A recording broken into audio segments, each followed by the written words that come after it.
pessoal, nós faremos agora a correção do segundo simulado referente ao texto Ensino Integrado, a Politecnia e a Educação Omnilateral, Porque Lutamos, simulado que foi classificado como sendo de nível médio.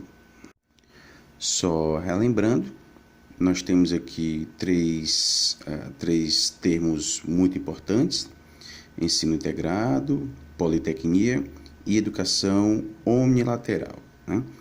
Vale lembrar que não é o objetivo do artigo, e a autora deixa isso muito bem claro logo no início, discutir as diferenças entre estes termos, ok? Então, ela não vai discutir a diferença do ensino integrado com a politecnia ou a diferença da politecnia com a educação omnilateral, né? O que ela vai defender aqui é que, independentemente da diferença que possa existir entre esses termos, né, essas três expressões se referem a um ideal, né?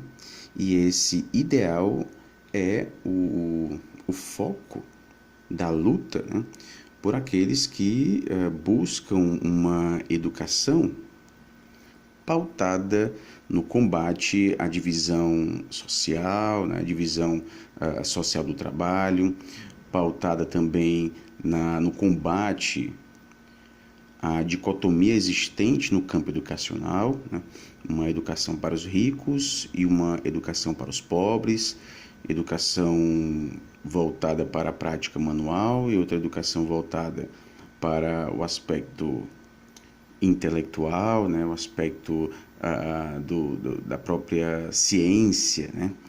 Então a gente teria aqui uma dicotomia entre ciência e prática, e é o objetivo daqueles que lutam, seja pelo ensino integrado, pela politecnia ou mesmo pela educação omnilateral, né?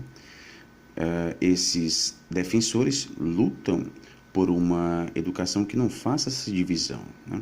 Uma educação que pregue justamente a praxis, né? A relação de interdependência entre a prática e a ciência, ok? Então esse é o objetivo principal desse artigo, discutir isso. Pois bem, então vamos lá. Primeira questão: o IBGE identificou uma consequência triste da crise econômica de que o Brasil tenta se livrar há 4 anos. Em 2017, aumentou o número de cidadãos em situação de pobreza e de extrema pobreza. No cálculo, o IBGE utiliza a linha proposta pelo Banco Mundial, que considera pobre quem tem rendimento de até $5,50 por dia. Em 2017, R$406 por mês, né? Ou seja, seria justamente o equivalente a $5,50 por dia, seria o equivalente a R$406 por mês, isso em 2017. Entre 2016 e 2017, a proporção de pessoas pobres no Brasil subiu de 25,7% para 26,5% da população, um aumento de 2 milhões. Agora, são quase 55 milhões de brasileiros passando por todo tipo de privação. Concentrando o olhar nas regiões, fica claro que o Sul tem o menor índice, né? As regiões Norte e Nordeste têm mais de 40% da população vivendo com, no máximo, R$406 por mês. No Brasil, a pobreza expõe a concentração de riqueza. Os 10% mais ricos acumulam 43% do total de recursos. Na outra ponta, os 40% mais pobres detêm apenas 12% do total. Os pretos e os pardos são maioria nesse grupo. Pensando no ensino médio que é disponibilizado a esta população, que vive em situação de pobreza e de extrema pobreza, numa perspectiva de uma educação socialista revolucionária, é correto afirmar. Opção A. Esta perspectiva é amparada em referenciais teóricos e renomados, que, por meio do rigor científico, elimina as situações contraditórias, pois são nocivas aos homens. Pessoal, essa opção está falsa, né? Porque Nessa educação de perspectiva socialista, né, marxista, não é o objetivo eliminar essas situações contraditórias, muito pelo contrário, elas devem estar presentes nas abordagens educacionais, né? Então, no campo educacional, é sim importante, né, levar esses aspectos contraditórios para a educação, para que justamente o indivíduo tenha criticidade, né, e, obviamente, perceba a realidade na qual ele está vivendo. Então, não se trata aqui de apagar, né, de passar uma borracha nos problemas existentes, né? Isso levaria uma visão de que tudo está bem, de que não há esses problemas. Então, as situações contraditórias devem sim ser levadas ao campo educacional, né? O indivíduo, ele deve ser educado conhecendo essas situações contraditórias que permeiam a sua vida, principalmente em se tratando de um ambiente onde o modo de produção capitalista é predominante. Opção B. Nesta perspectiva, o foco está mais na ideia do movimento do que na visão estática do universo. Essa opção está verdadeira, né? Essa ideia do movimento traz justamente a ideia da dialética, né? O mundo está em constante transformação, em constante movimento, né? Daí a ideia do materialismo histórico dialético, né? É um materialismo que se constrói historicamente por meio de um movimento de transformação, né? Então, isso é uma característica basilar da própria dialética, esse movimento, né? Esse movimento que pode ser entendido também como transformação, né? Os marxistas são considerados como revolucionários porque trazem essa perspectiva de movimento, de transformação, né? De mudança, ok? Então, de fato, o foco está mais na ideia de movimento do que na visão estática do universo, ok? O universo não é estático, ele está em constante movimento. E essa é uma das grandes diferenças do pensamento de Marx para o pensamento de Feuerbach, né? A gente sabe que Feuerbach influenciou Marx no que diz respeito ao próprio materialismo, né? No entanto, Feuerbach esquece da dimensão histórica do materialismo, né? Feuerbach é um materialista, mas deixa de lado o aspecto histórico. E é justamente esse aspecto histórico que nós vamos ver em Marx, né? Ele supera Feuerbach nesse sentido, né? Vai além e aborda o materialismo nessa perspectiva histórica, de movimento, ok? Na opção C, então essa opção B está verdadeira. A opção C, a educação socialista revolucionária leva os indivíduos a se acomodarem diante da realidade. Já está falso, né? A gente já sabe que está falso, porque é justamente o contrário, né? Essa perspectiva socialista revolucionária é justamente de levar o indivíduo a se incomodar, né? Incomodar é justamente o contrário de se acomodar. Então o indivíduo aqui não é visto pelo lado passivo, mas sim pelo lado ativo, né? Ele é sim um agente que tem a capacidade de transformar a realidade, ok? Então essa opção está falsa, né? E continua, evitando assim que os jovens de hoje se tornem nocivos à sociedade, né? Essa opção está falsa. Na verdade, trata-se aí de um ponto de vista mais conservador, né? Uma educação conservadora, ela visa exatamente educar, né? Formar indivíduos acomodados, justamente para evitar discursos nocivos a essa sociedade, principalmente no que diz respeito à sociedade elitizada, né? É um campo específico da sociedade que é justamente a elite, ok? Opção D, esta educação é socialista revolucionária porque propõe a superioridade dos trabalhadores diante dos donos dos meios de produção. Essa opção também está falsa porque não traz essa ideia de superioridade dos trabalhadores, ok? Aqui todos são vistos no mesmo limiar, né? Na mesma linha. Ela é revolucionária porque busca a mudança social, né?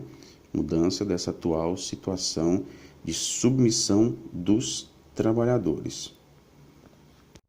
Segunda questão. Na base do pensamento de Marx está a ideia de que tudo se encontra em constante processo de mudança. O motor da mudança são os conflitos resultantes das contradições de uma mesma realidade. Para Marx, o conflito que explica a história é a luta de classes.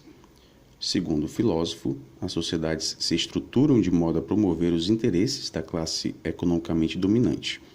No capitalismo, a classe dominante é a burguesia, e aquela que vende sua força de trabalho e recebe apenas parte do valor que produz é o proletariado.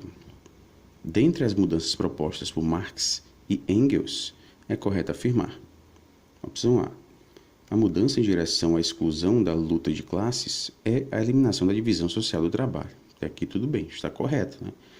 Até porque essa divisão existente na sociedade, né, que se reflete em uma divisão de classes, na luta de classes, ela teria justamente origem, né, na divisão social do trabalho, né, que diz respeito exatamente à infraestrutura, né?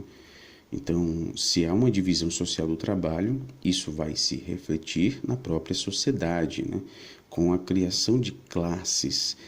Então, a sociedade é dividida em classes.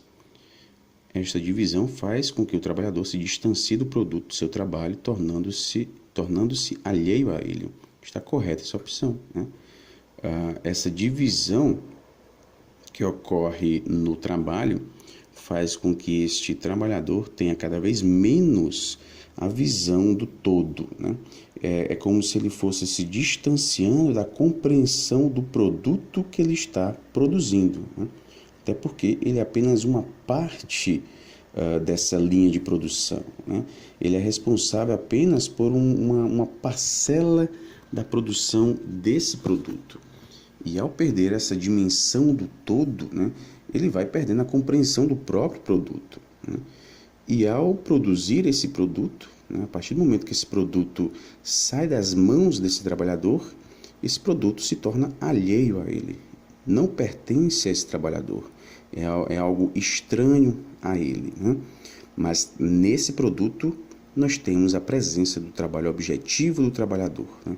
É como se dentro desse produto, né, esse produto carregasse a objetividade do trabalho desse trabalhador. Nós temos ali a objetividade, temos também a subjetividade, né? Então, nós temos a objetividade e a subjetividade presentes no produto desse trabalhador, né, nessa mercadoria, né, que foi produzida por ele, mas ela não pertence a esse trabalhador. Consequentemente, esse trabalho objetivo, esse trabalho subjetivo se torna alheio a ele. Então, por mais que ele tenha produzido, por mais que naquele produto tenha algo dele mesmo, né, não pertence mais a ele, é algo alheio a ele, é algo que foi alienado, né, pertence a outro, né? Então, nós temos justamente aqui uma característica da alienação que ocorre no trabalho, que pode se refletir também no estranhamento, né? Essa mercadoria, esse objeto é estranho a esse trabalhador. Então, pessoal, essa opção A está verdadeira. A opção B, nesse processo dialético de mudanças, a divisão social do trabalho, que se reflete na divisão da própria sociedade, deve ser combatida exclusivamente pela via da educação informal. Está falsa essa opção, né? Não é exclusivamente pela via da educação formal. Na verdade, há aqui uma prioridade da educação formal, né? Acontece nos espaços formais de ensino, como a escola, né? Então, a escola teria uma de suas funções, né, combater essa divisão social, né, do trabalho, trazendo uma perspectiva de não divisão no campo educacional, ou seja, uma educação para os ricos e uma educação para os pobres, né? Então, esse combate não deve ocorrer exclusivamente fora da escola. Ele acontece também, obviamente, dentro da escola, que é a educação formal, tá ok? Então, essa opção está falsa. A opção C, o foco em melhores condições de trabalho e possibilidade de aumento das horas extras, levaria a um sentimento de pertencimento a uma classe social. Consequentemente, união para reivindicar direitos e garantias. Esta falsa opção, né? Na verdade, as horas extras, né, é algo que vai degradando ainda mais o trabalho, né? Vai tirando a própria subjetividade do trabalho. Isso evita com que esse trabalhador se depare com uma cultura, né? Se depare com o ócio, né? No qual ele poderia se dedicar a questões políticas, a questões filosóficas, né? E isso faria com que ele tivesse um pensamento mais crítico, né? A partir do momento que eu aumento a carga horária, né, por meio das horas extras, né, eu tiro aqui a possibilidade de esse trabalhador se dedicar ao ócio, né? A gente sabe que já é difícil após uma fatigante jornada de trabalho, né, esse trabalhador chegar em casa e se dedicar ao ócio contemplativo, né, a estudar filosofia, a estudar política, a estudar a situação político-econômica do seu país, por exemplo, né? É comum esse trabalhador que já está cansado simplesmente se jogar em programas que passam na televisão, por exemplo, né, sem nenhum tipo de conteúdo crítico, né? São programas que já trazem um discurso pronto, né? Um discurso já mastigado, né? Um discurso que não necessita de uma visão crítica para ser compreendido. É algo bem superficial, né? E o que não falta à noite, né, são programas desse tipo, né? Programas que não levam ao pensamento crítico.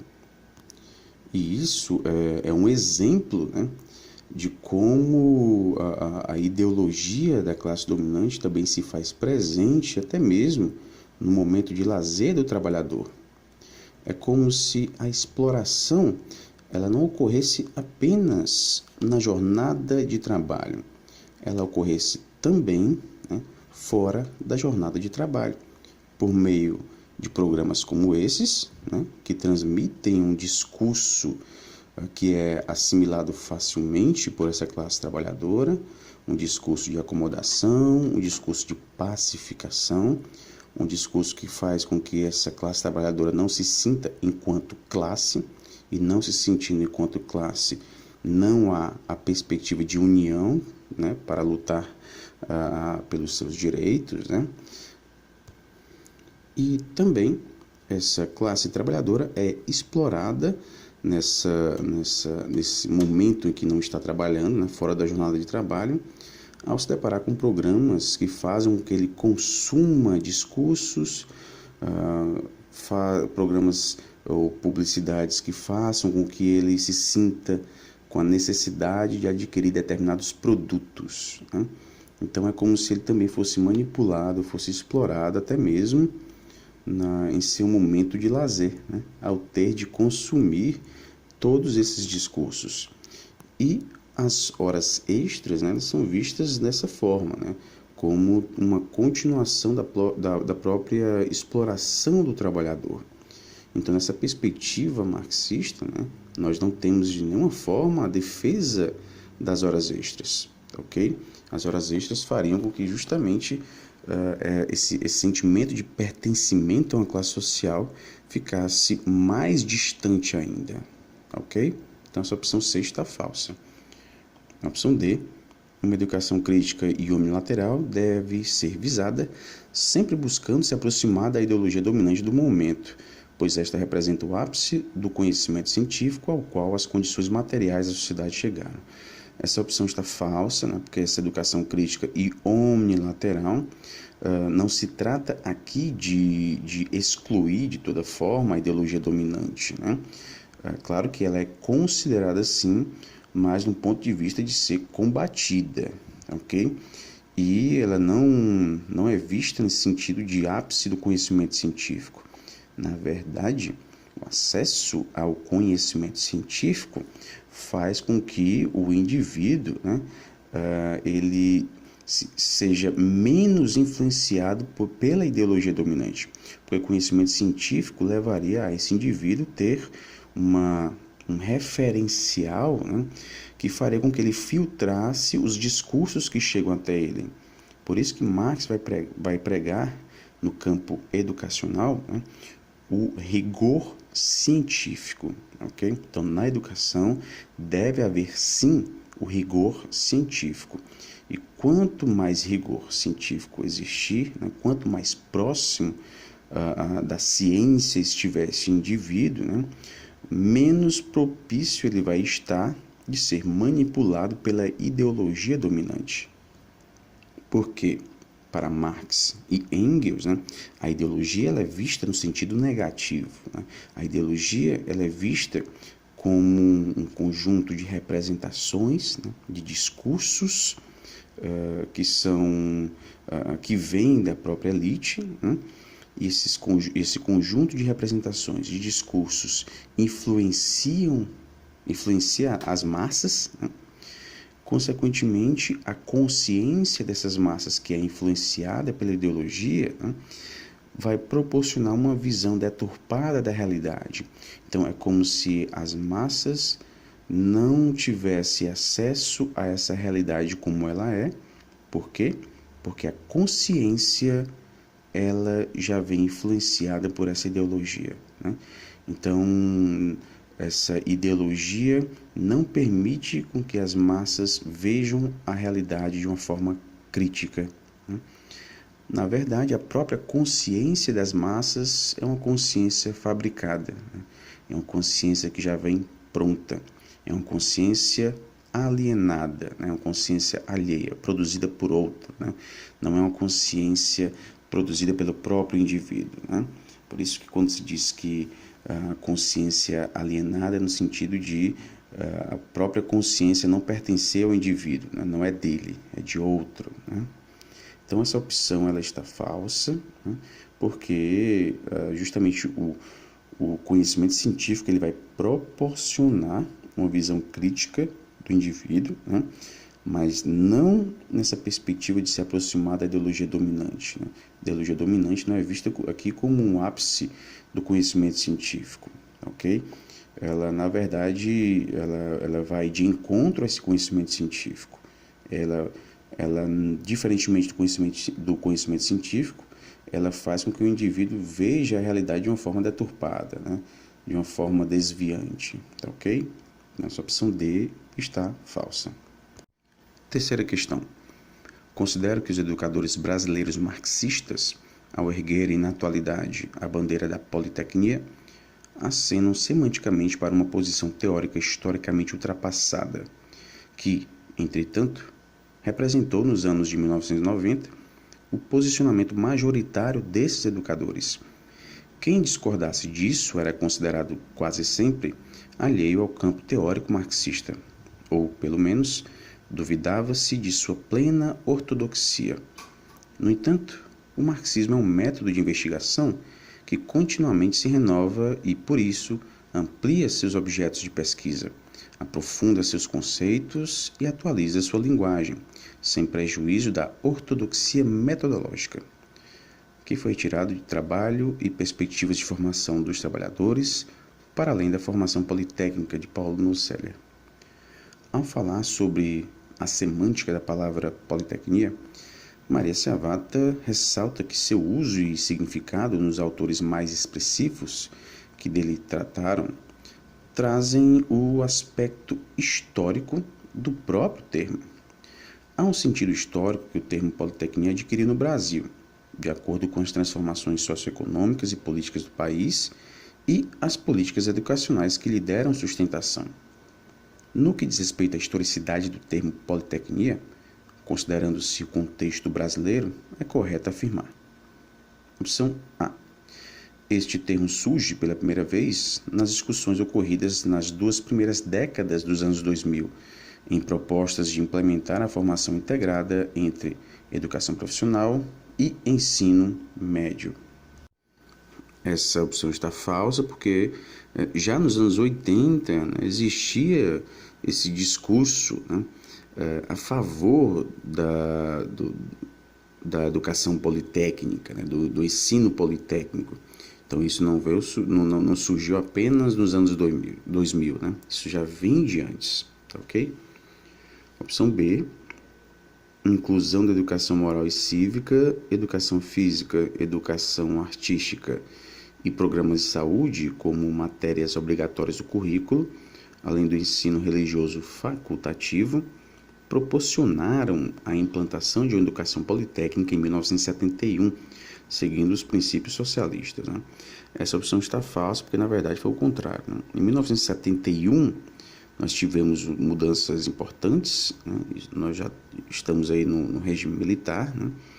Há uma proposta de integrar a educação profissional, né? De forma compulsória, né? Obrigatória, ao ensino médio, né? Mas essa integração ela não ocorreu seguindo os princípios socialistas, né? Foi como se fosse uma espécie de arremedo, né? Então, há aqui a educação profissional junto com o ensino médio, né? Mas isso não se refletiu em uma educação politécnica, ok? Isso foi mais uma estratégia política também, né?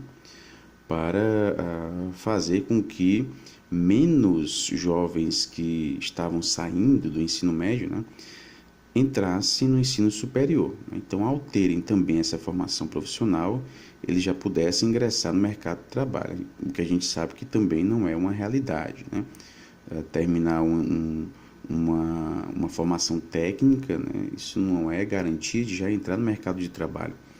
De qualquer forma, essa profissionalização compulsória que passou a existir em 1971, né, ela tinha como um dos seus objetivos,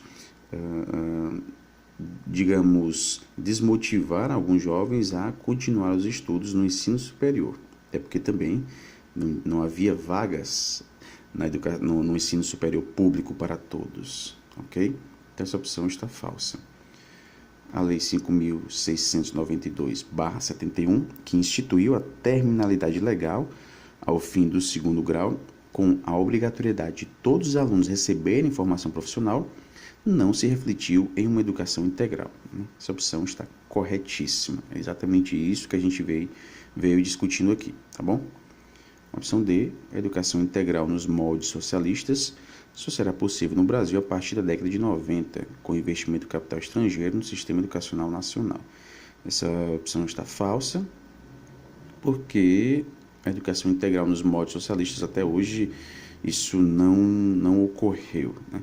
Ainda mais na década de 90, no início da década de 90, período que a gente encontra uma grande influência, né, de uma proposta neoliberal no Brasil, né, de privatizações, né, de não investimento no campo educacional, né. Há aqui a ideia de universalização do ensino, mas isso não se reflete em mais investimento, né, no campo educacional. Então, essa opção realmente está falsa, né, porque ela não foi possível no Brasil a partir da década de 90, como nós temos aí. A década de 90 trouxe uma perspectiva neoliberal. Quarta questão. A Revolução Russa de 1917 foi uma série de eventos políticos na Rússia, que após a eliminação da autocracia russa e depois do governo provisório, resultou no estabelecimento do poder soviético sob o controle do Partido Bolchevique. O resultado desse processo foi a criação da União Soviética, que durou até 1991. No começo do século XX, a Rússia era um país de economia atrasada e dependente da agricultura, pois 80% de sua economia estava concentrada no campo, produção de gêneros agrícolas. Os revolucionários bolcheviques tinham total clareza do papel que a educação teria para a construção do socialismo. No plano educacional, eles tinham imediatamente um duplo desafio: superar o atraso relegado pelo antigo regime czarista e educar as novas gerações para a nova sociedade que então se formava. No que diz respeito à proposta de educação implementada no período de 1917 a 1931, é incorreto afirmar. Então, vale lembrar que no próprio artigo a autora destaca que o ponto foco aqui dela, né, o foco da educação socialista diz respeito a esse período, de 17 a 31. Por quê? Porque a partir de 31 a gente vai ter a influência aí de Stalin, né? Ele vai trazer mudanças profundas na perspectiva marxista que era adotada, né? Vai desviar muitas ideias de Marx, né? E tanto é que até hoje muitas pessoas veem Marx como um verdadeiro demônio, né, por conta de Stalin, né, pelo que ocorreu após 1931. Né? Mas vale lembrar que Stalin deturpou, né, interpretou de uma forma equivocada, né, Marx. Né?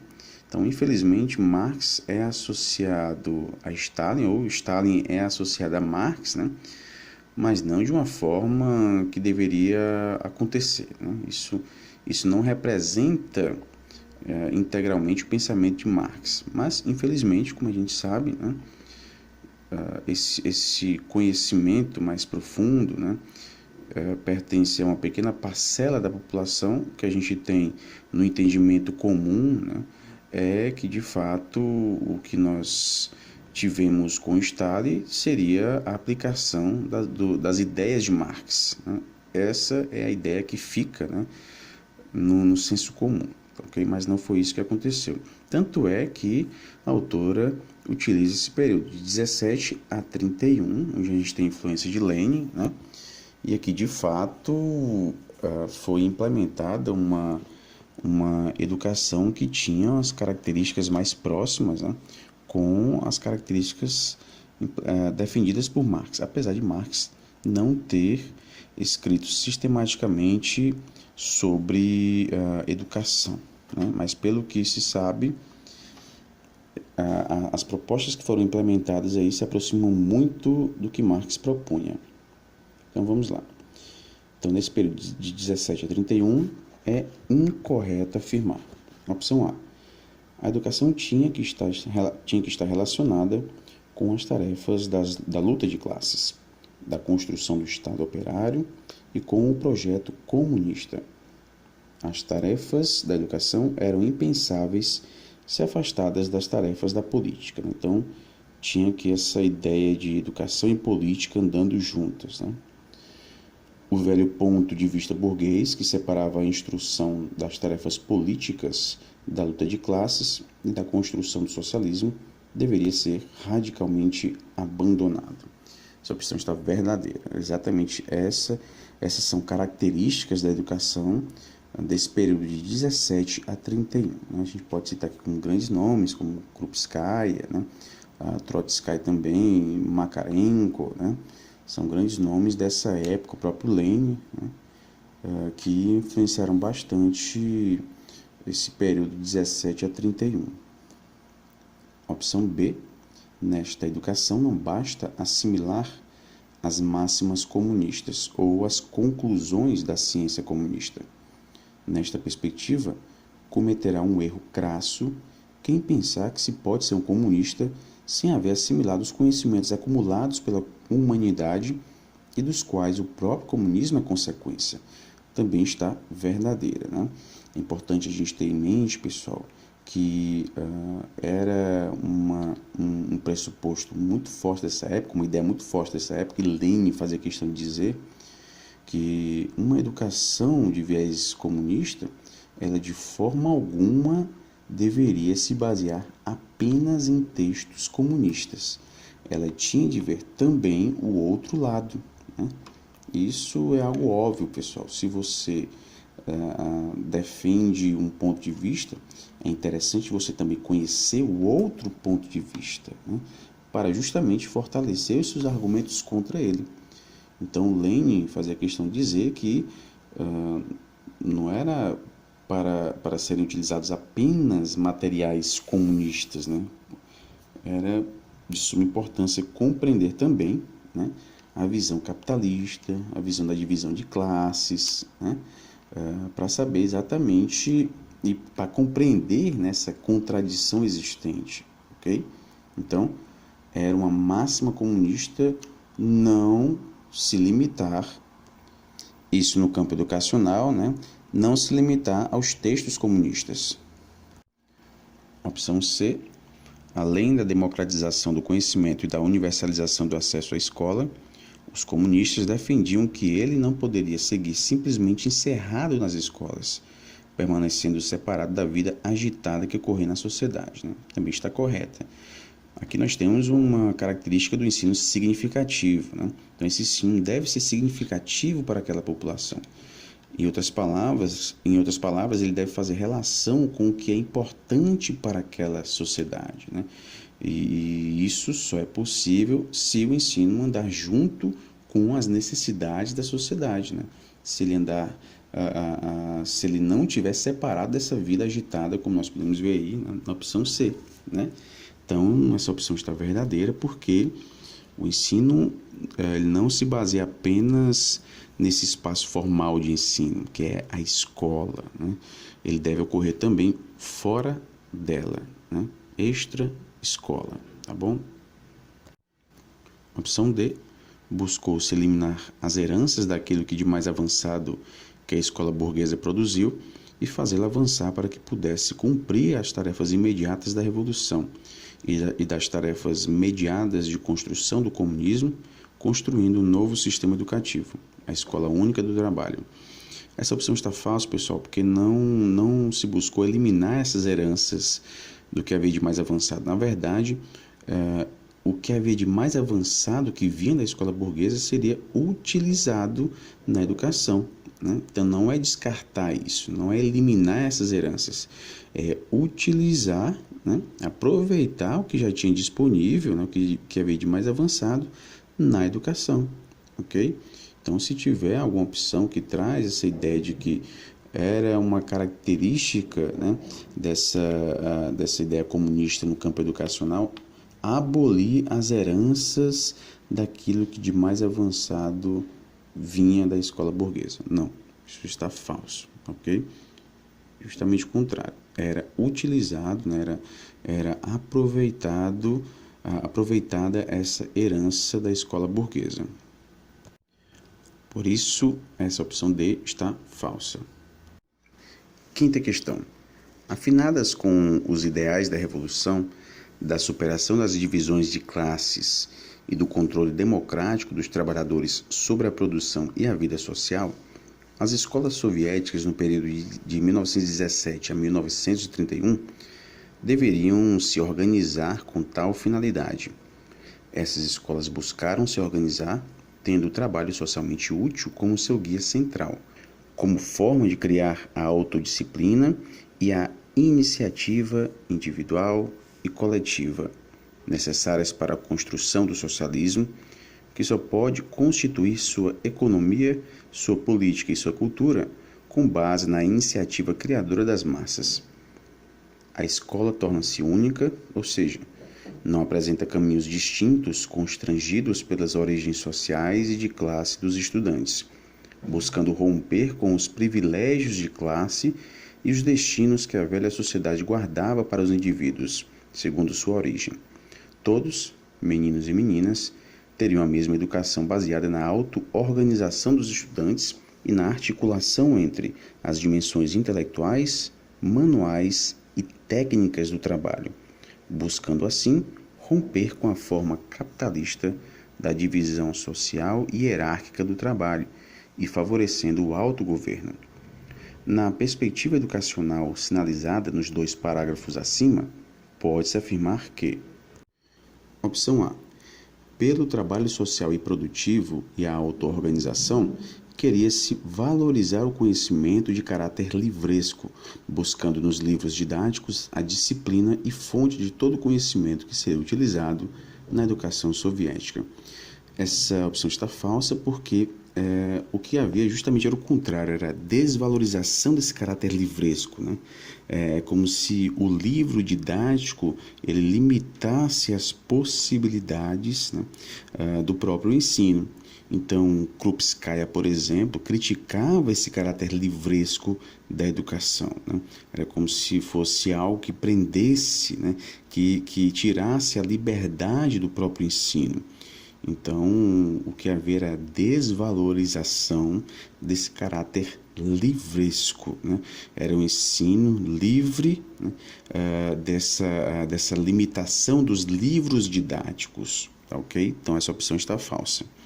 Opção B, buscava-se formar a autonomia necessária para a formação do sujeito histórico, que fosse ao mesmo tempo um intelectual, um técnico e um político, que se apropria da cultura, que saiba trabalhar produtivamente e que possa ser um sujeito ativo na construção da nova sociedade. Está verdadeira esta opção. Exatamente esses são os objetivos dessa educação de base socialista, né? Formar a autonomia do indivíduo, né? Intelectual, enquanto técnico, político, né? No sentido de cidadão, de participar ativamente das decisões da sua sociedade, né? Então isso diz respeito a um ser político, tá ok? Opção C. A tarefa da escola politécnica era preparar um especialista estreito, fragmentado. Já está falso, né? Não é nessa perspectiva de um especialista estreito, fragmentado, ao contrário, né? Politécnica, muitas técnicas, né? Ou seja, é ampliar os conhecimentos, né? Ampliar os conhecimentos numa perspectiva de totalidade, ou seja, conhecimentos interligados, né? Um conhecimento em relação com o outro. Então já descaracteriza essa ideia de fragmentação, né? Pois apenas o conhecimento específico profundo poderia mover a revolução em direção à superação da luta de classes, né? Então essa opção está falsa. Opção D, essa nova educação se ligava apenas à perspectiva do futuro. Também está falsa, né? Essa educação, ela tem uma relação com uma perspectiva de futuro, ok? Mas não se ligava apenas à perspectiva de futuro. Era importante silenciar ou mesmo deixar de lado as condições objetivas da Rússia soviética, né? Também está falso. As condições objetivas devem sim fazer parte desse campo educacional, né? É a mesma coisa que nós falamos anteriormente. As contradições existentes na atualidade não devem ser deixadas de lado. Elas devem sim ser mostradas, né, na educação. O indivíduo deve ter conhecimento dessas contradições, assim como também ele deve ter conhecimento dessas condições objetivas da Rússia, né, o indivíduo de sua época, né? Ele deve ver a realidade, né? Nada deve ser apagado dele, né? Pois ainda carregavam muitas heranças do antigo regime com seu baixo desenvolvimento econômico-cultural, né? Então essa opção ela está falsa. Sexta questão. A Revolução Cubana foi um processo histórico responsável pela derrubada do governo ditatorial imposto por Fulgêncio Batista, que resultou na tomada de poder da guerrilha liderada por Fidel Castro no ano de 1959. Apesar de, a princípio, não se basear em uma ideologia socialista, o movimento cubano acabou se alinhando ao comunismo soviético. Fidel Castro se intitulou primeiro-ministro e pouco a pouco foi concentrando o poder em si.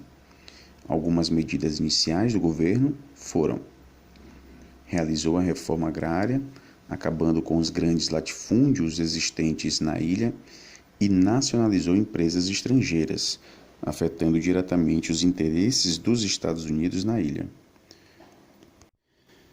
No que diz respeito à educação implantada neste contexto, pode-se afirmar que: opção A, seguiu o princípio da abrangência da educação.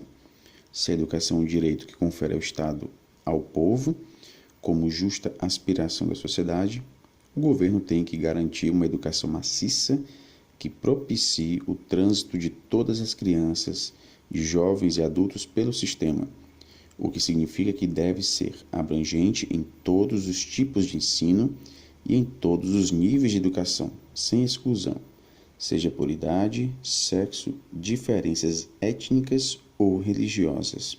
Está correta essa opção, exatamente isso, né? Então, essa igualdade, né, ela é levada aí às últimas consequências, né? Todas as crianças, independentemente da classe, da cor, das diferenças étnicas ou mesmo religiosas, né?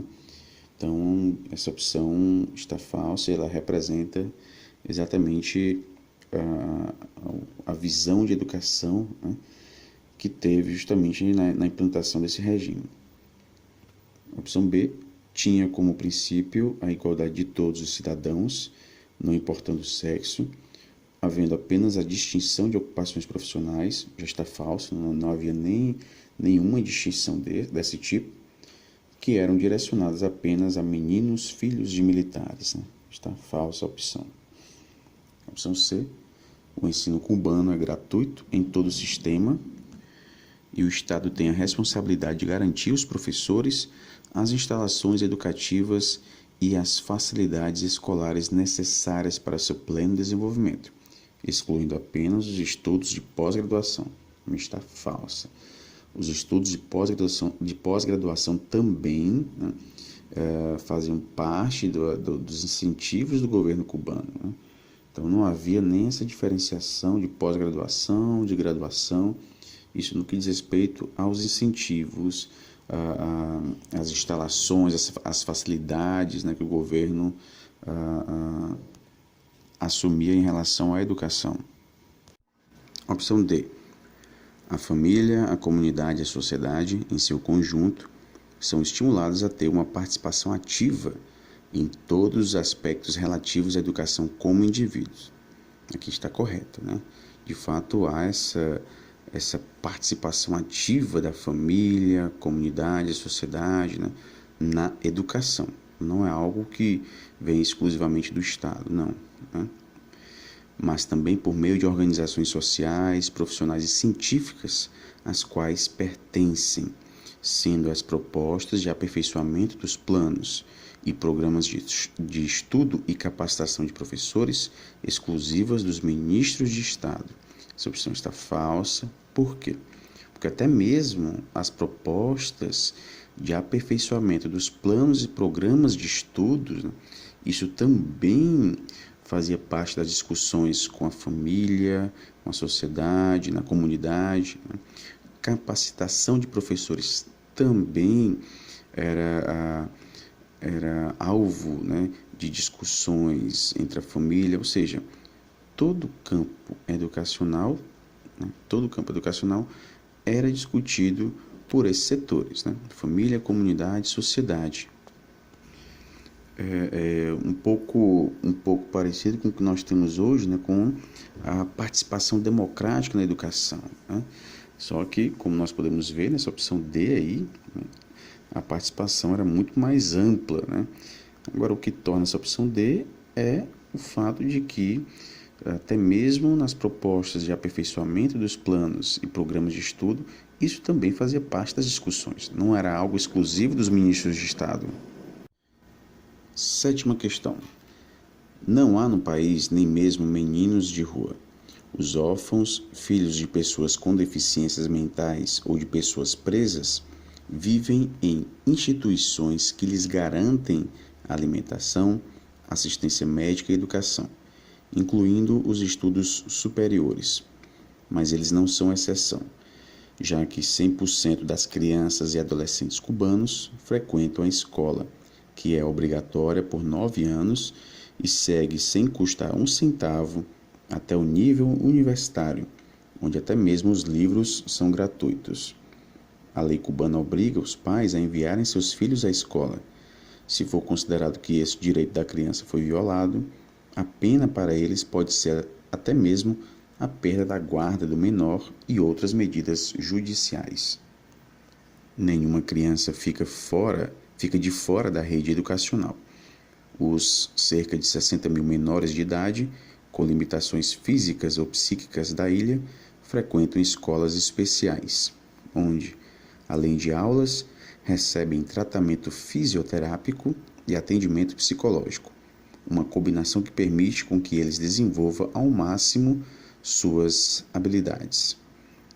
O texto retirado de uma reportagem realizada por Fernando Havsberg, da BBC, representa muito bem os princípios da educação cubana. Assinale a alternativa que não faz referência ao que segue o sistema educacional de Cuba. Opção A, abrangência da educação, né? Segue, o sistema educacional de Cuba segue essa abrangência, nós vimos na questão anterior, né? Combinação do estudo com o trabalho, também segue isso, né? O trabalho se faz bastante presente no âmbito educacional. Opção C, coeducação, também está correta, né? Nós vimos que não há distinção, né? Meninos e meninas, né? A educação ela ocorre de forma mista, né? E opção D, caráter antidemocrático, né? Está falso, porque nós vimos também na questão anterior, né? A participação da família, da sociedade, né? Caracterizando aí uma educação bastante democrática, né? Então, a opção correta é ser marcada a opção D, porque ela traz uma referência que não diz respeito ao sistema educacional de Cuba. E vale lembrar, pessoal, que os dados que nós estamos utilizando aqui, né, as informações que nós estamos utilizando para definir se é democrático ou se não é, né, são as informações presentes nos textos, né, e são esses textos que de fato serão cobrados, né? Então, não importa se, na sua opinião, né, a educação de Cuba é um exemplo ou não, né? O que nós devemos considerar é o ponto de vista que está presente nos textos, né, da bibliografia, tá bom? Então, nós vamos considerar essas informações. Então, pelo menos nesse momento, vamos deixar as nossas convicções de lado, né? Nossas representações, o que nós pensamos sobre isso, né? Nós vamos considerar o discurso, né? O ponto de vista dos pensadores que compõem essa bibliografia, tá bom? Oitava questão. Em Cuba, um significado especial tem o trabalho que desenvolvem os conselhos de escola e círculos infantis, fator importante de influência educativa que constitui uma força decisiva para apoiar a gestão institucional, coadjuvando os avanços e os resultados que nela se registram. Também, as organizações estudantis, em suas atividades cotidianas e nos congressos, analisam e discutem as problemáticas que afetam sua formação e propõem soluções que são levadas em consideração pelas autoridades educativas. Nesse sentido, pode-se afirmar que, opção A sociedade é como uma grande escola, manifestando o caráter democrático e popular da educação cubana, que não só se estende às diferentes zonas e regiões do país e a todas as camadas da população, mas também o fato transcendente de que o povo participa da realização e controle da educação e da garantia de seu desenvolvimento exitoso. Nós vimos exatamente isso, né? O povo, ele realmente participa da realização e controle da educação, ok? Então, essa opção está verdadeira. Opção B, o sistema educacional de Cuba, sendo o resultado de um governo autoritário, limita cada vez mais a busca pela igualdade e justiça social, mesmo havendo a criação dos conselhos de escola e círculos infantis. Essa opção está falsa porque vai de encontro ao que nós estamos encontrando no texto, né? Não se trata de um governo autoritário, a perspectiva que é de um governo democrático, né? Até porque ele dá voz, né, à população no sentido de participarem da realização, da implementação e acompanharem também o próprio sistema educacional, né? Então, essa opção está falsa. Opção C, a educação das massas só foi uma política de governo décadas após a Revolução. Também está falso, porque a partir da Revolução começa a educação das massas, né?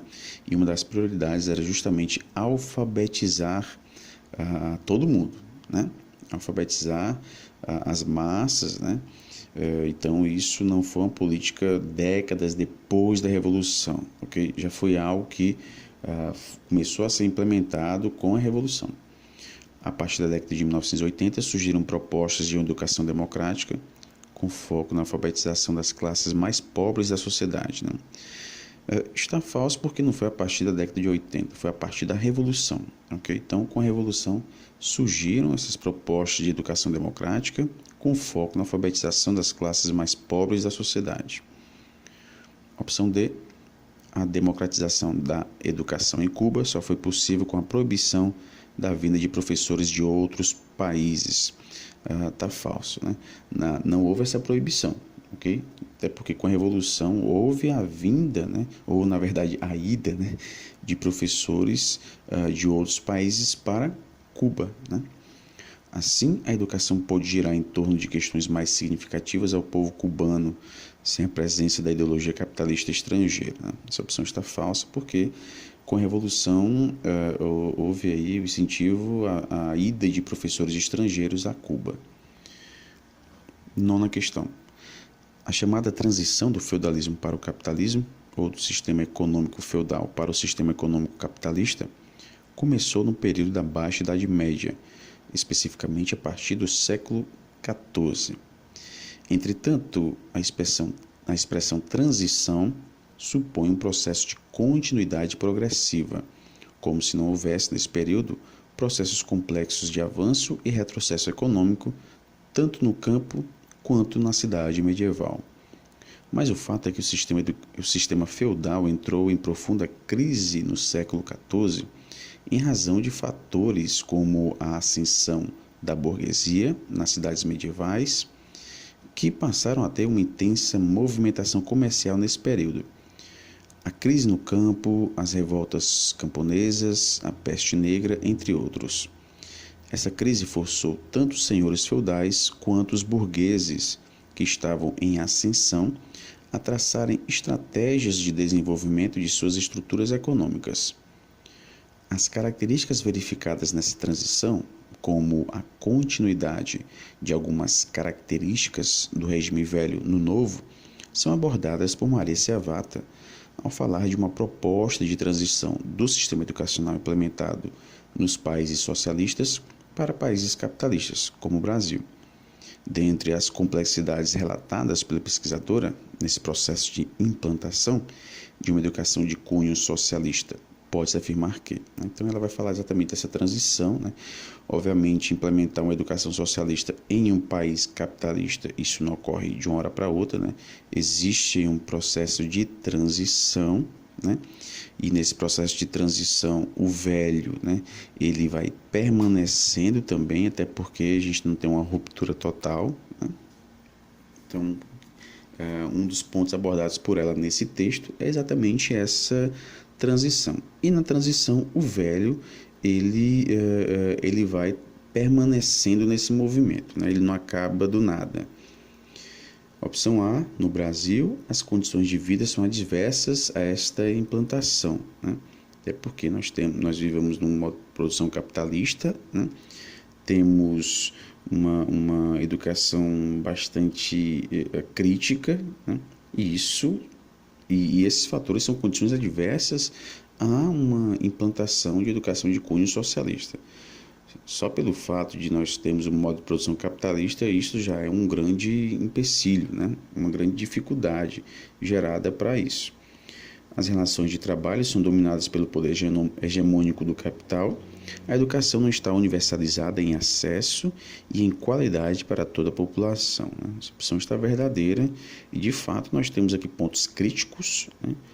Pontos que dificultam a implementação, né, de uma educação de cunho socialista. Atenção, dificultam, mas não impossibilitam, ok? Até porque se impossibilitassem, não haveria essa luta que nós podemos ver até mesmo no título do artigo, né? Por que lutamos? Então, se há luta, é porque há uma perspectiva, né? Então, mesmo com essas condições adversas, é sim possível implementar essa educação de cunho socialista. Não agora, né? Não agora. Então, deve haver um período de transição, né? E futuramente ser implementada essa educação socialista. Então, ela é vista numa perspectiva de futuro, ok? Opção B. A ideologização do consumo é um ponto positivo nesse processo, pois contribui para a superação da fetichização da mercadoria. Essa opção está falsa porque a ideologização do consumo é visto como algo negativo, né? O consumo que antes era visto, tinha a perspectiva de algo útil, né? Então consumia-se aquilo que era útil ao homem. Agora, com essa ideologização, né, é veiculado o discurso de que tudo é útil, tudo é necessário para o homem, né? Então, as necessidades são criadas pela ideologia, né? O homem passa a ver aquilo que antes não era necessário, ele passa a ver como necessário. E ao ver uma mercadoria como sendo necessária, ele vai adquirir essa mercadoria. Ele vai fazer de tudo para adquirir essa mercadoria. Por isso nós vivemos no mundo do consumo, né? São criadas necessidades para o homem, né? Até mesmo mercadorias que não são necessárias, ele passa a ver isso como sendo necessário, né? E a ideologia que cria isso, a ideologização do consumo. E isso é um ponto negativo, né? E justamente o contrário, ele vai possibilitar, né, o aumento da fetichização, né? A mercadoria passa a ser vista como uma espécie de fetiche, né? Algo mítico, né? É como se fosse uma busca por algo superior, que é justamente a mercadoria, né? Quem aqui nunca se deparou com uma situação de alguém, ao ver uma determinada mercadoria, um produto, né, ficar maravilhado, ficar praticamente cego, né, louco, querendo adquirir esse produto, né? Isso diz respeito exatamente a essa fetichização. A mercadoria é como se fosse praticamente algo santo, né? Algo mítico, ok? Um fetiche pela mercadoria. E a ideologização do consumo, ela possibilita isso, ela não possibilita a superação disso, ela possibilita o aumento, a extensão, né? A potencialização dessa fetichização. Portanto, essa opção B está falsa. Opção C. No Brasil, a atual mobilização educacional por um sistema público de qualidade é um trunfo aos propósitos de implantar uma educação socialista no Brasil, né? Essa opção está falsa. Por quê? Porque atualmente a gente não tem essa mobilização educacional por um sistema público de qualidade, né? É como se existisse uma desmobilização. A gente não está mobilizado para isso. Então, se a gente não está mobilizado para isso, isso não é visto como um trunfo. Justamente o contrário, isso é visto como um aspecto negativo, né? Que dificulta a implantação de uma educação socialista no país. Opção D. Em um país como o Brasil, onde o dualismo educacional foi descartado do campo legal, já está falso, né? O dualismo educacional ele existe até mesmo na EDB, né? Na Lei 9394/96, né? Uma educação média, né? E uma educação profissional, né? Elas vêm até em pontos diferentes da mesma legislação. Então, esse dualismo ele permanece, não foi descartado, né? As dificuldades maiores estão na ideologia veiculada pela grande mídia, né? A grande mídia, de fato, veicula essa ideologia e gera essa dificuldade. Mas o dualismo educacional não foi descartado do campo legal. 10ª questão. Antônio Gramsci, ao escrever sobre educação, propunha uma escola única comum a todos, ou seja, uma mesma escola para todos os indivíduos, contraposta à cisão entre o ensino técnico destinado às classes subalternas e o ensino humanista intelectual destinado às classes dominantes, né? Então, essa escola única é a escola unitária. Não confundam escola unitária com ensino unilateral ou escola unilateral, ok? Escola unitária é uma escola única, independentemente da classe, da cor, ok? No intuito de promover um equilíbrio entre formar no aluno a capacidade de trabalhar manualmente, assim como desenvolver o exercício do trabalho intelectual. Contudo, somente depois de adquirir uma série de conhecimentos, nas palavras do revolucionário, né, de Gramsci, de uma consciência moral e social sólida e homogênea, passar-se-á a uma das escolas técnicas ou ao processo de trabalho. Ou seja, pessoal, é necessário aqui um período de transição, né, de uma consciência moral e sólida, social sólida e homogênea, para uma consciência que vai possibilitar, né, essa escola técnica, né, ou mesmo ao processo de trabalho, né? Então aqui nós temos também uma perspectiva de futuro, né? Gramsci entendia que era necessário esse período de mudança, né, de travessia, para se chegar no futuro à escola unitária, né, essa escola humanista, tá ok? Pois bem, coadunando-se com o pensamento gramsciano, Maria Servata defende que, opção A, o aprendizado autônomo e espontâneo do aluno deve ocorrer desde a sua chegada à escola, né? Está falsa a opção. E por que está falsa? Porque essa autonomia, ela estaria reservada, né, à última fase dessa escola unitária, tá ok? Então, não é assim que o indivíduo chega à escola. Então, pessoal, essa opção A está falsa. Opção B. O sentido de formação integrada ou ensino médio integrado ou educação profissional, sob uma base unitária de formação geral, é uma condição necessária para se fazer a travessia para a educação politécnica e omnilateral, realizada pela escola unitária. Essa opção está verdadeira, né? Então, exatamente, ela propõe aqui a formação integrada, né, como uma travessia para se chegar à escola unitária, ok? Opção C, as contradições não sejam temas discutidos no campo educacional, ou seja, Maria Servata defende que as contradições não sejam temas discutidos no campo educacional. Está falso também, né? É a mesma coisa que nós já discutimos anteriormente, né? As contradições devem sim estarem presentes na educação, o indivíduo deve conhecer essas contradições, né? A busca deve ser por um ideário igualitário, homogeneizador e antirrevolucionário, né? Justamente o contrário, okay? Revolucionário, heterogêneo, né? O objetivo aqui não é gerar uma consciência homogênea, né? Mas aqui é o princípio que predomina da diversidade, ok? Então essa opção C está falsa. Opção D, a profissionalização ocorre nos anos iniciais do ensino fundamental, também está falso. Isso diz respeito às etapas finais, né?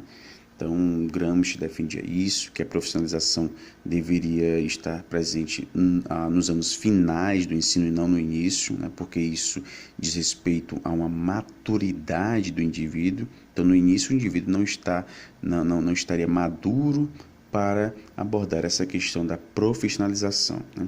Isso diz respeito aos anos finais. Haja visto o trabalho ser considerado como princípio educativo. O trabalho é sim considerado como princípio educativo, mas isso não justifica a profissionalização ocorrer nos anos iniciais do ensino fundamental. Não é esse o ponto de vista defendido por Gramsci nem Servata, tá bom? Então, a profissionalização ela ocorre nos anos finais do ensino, ok? Então, a opção correta aí dessa última questão é a opção B de bola. E nós finalizamos aqui mais uma correção de um simulado, né? Leiam novamente o texto, refaçam o simulado, façam a impressão, não esqueçam de fazer também anotações de palavras-chave, ok? Fazendo referências ao que consta no texto, tá bom? Porque isso facilita a compreensão e também a própria memorização, tá bom? Então, no mais é isso, forte abraço a todos e até a próxima.